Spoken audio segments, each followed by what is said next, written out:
Hey family. Now in Monday's episode, you heard us talk a lot about the 21 irrefutable laws of leadership, but that wasn't actually the first book that got us hooked on John's material. Now, when I was 19 years old, I actually stumbled across this little book called The 21 Indispensable Qualities of a Leader, and I handed that book to our mom. I said, I think that this is going to be game-changing for all of us. And in the back of that book, there was an advertisement for something at the time called the John Maxwell team, now known as the Maxwell Leadership Certified Team. And this was where our mom got her start into John Maxwell, and when he really took a front seat as the leadership guru of our lives.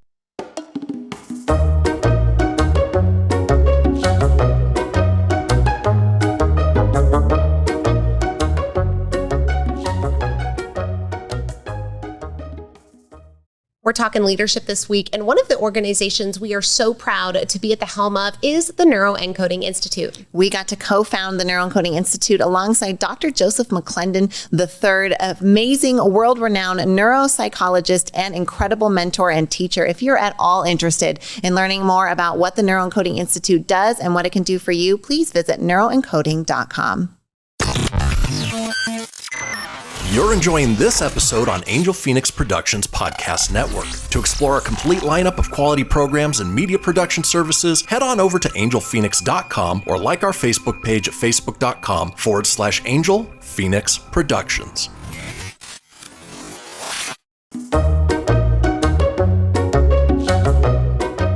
Well, I think you could say you saved the business, Kay, so thank you. My accidental little 19-year-old poop head self. I'm so glad that 19-year-old gave that book to mom and that she joined the John Maxwell team. And then we joined the cult a couple of years later.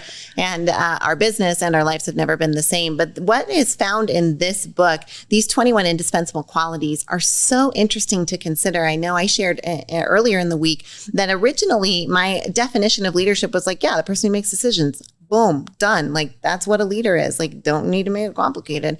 Like, well, it is really complicated because it's complex and there's a lot of moving parts. And ultimately what this book tells us is that leadership is great and developing your team is great, but it doesn't mean anything if you don't develop yourself. In fact, a lot of those leadership laws have to do pointing back to developing the leader. And so that's what this book is dedicated to and what these qualities, why they're so important. Well, remember, there's two sides of that coin, right? There are the development steps that you can take in developing the actions that you have around leadership, right? That's that leadership. And then the development of the qualities and the character that the leader is. And it turns out what we discovered is that the more that you work on that inner game and develop those qualities of being a leader, the more that your actions line up without you necessarily having to force them into place. All right, we're going to rapid fire these qualities at you. Are you ready? Here we go. The first one, character. Be a piece of the rock. Second one, charisma. The first impression can seal the deal. Number 3, commitment. It separates doers from dreamers. Number 4, communication. Without it, you travel alone. 5, competence. If you build it, they will come. Number 6, courage. One person with courage is a majority. Number 7, discernment. Put an end to unsolved mysteries. Number 8, focus. The sharper it is, the sharper you are. Number 9, generosity. Your candle loses nothing when it lights another. Number 10, initiative. You won't leave home without it. Number 11, listening. To connect with their hearts, use your ears. Number 12, passion. Take this life and love it. Yeah. Number 13, positive attitude. If you believe you can, you can. Or as our mentor, Joseph McClendon, likes to say, and if you think you can, then you probably can. Yeah, he says it in the best, most epic rap of all time. Keep going. Number 14, problem solving. You can't let your problems be a problem. Number 15, relationships. If you get along, they'll go along. Number 16, responsibility. If you won't carry the ball, you can't lead the team. Number 17, security. Competence never compensates for insecurity. Number 18, self-discipline. The person you lead is you.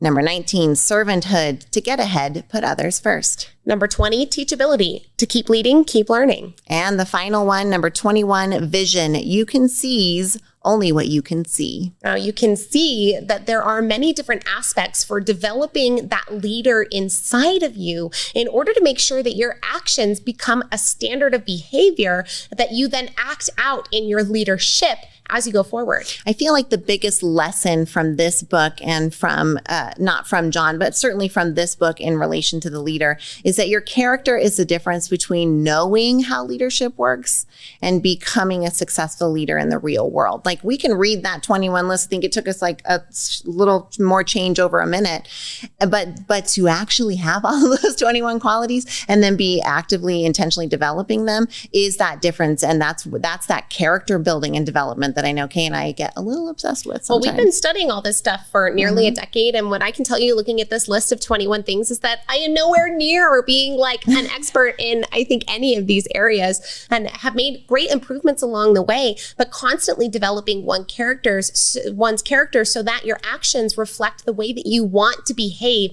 in those times where things are tough is really, I think, the difference between that servant leadership, that quality leader that we expect and think of in today's model. Woo, that was well said, sis. Well, to boil it down, you have to lead yourself before you can lead others. And turns out that's probably the hardest job that there is. So we hope that this was a little bit of illuminating, hopefully not too overwhelming for you. And we'll see you on the next mini episode tomorrow. Yeah, we're talking about leaders we admire, and we can't wait to see you there.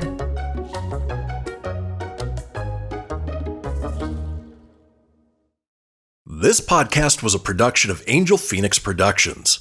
Explore more episodes of this show or other great shows on the Angel Phoenix Podcast Network by visiting angelphoenix.com. The views expressed in this show do not necessarily represent those of Angel Phoenix Productions or its advertisers and may contain language that's unsuitable for younger listeners.